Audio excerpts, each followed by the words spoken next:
السلام علیکم ورحمۃ اللہ وبرکاتہ میرے ویورز اینڈ لسنرز۔ آج میں آپ کو رمضان الکریم کے 14ویں روزے کی عبادت و وظائف بتاتا ہوں۔ بعد نماز فجر سورۃ توبہ کی آخری دعایات 21 مرتبہ پڑھیں۔ بعد نماز ظہر سورۃ فاتح الحمدللہ رب العالمین پوری صورت 40 مرتبہ پڑھیں۔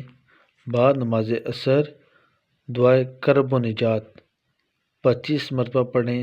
لا الہ الا انت سبحانک انی کنت من الظالمین۔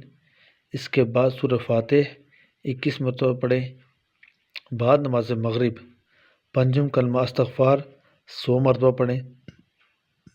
بعد نماز عشاء 20 رکعت نفل بطور شکرانہ ادا کریں اور 11 مرتبہ سورۃ اخلاص پڑھ کے دعا کریں۔ برائے مہربانی ان وظائف کو خود بھی پڑھیں اور لوگوں کو شیئر کریں۔ جزاک اللہ، بارک اللہ۔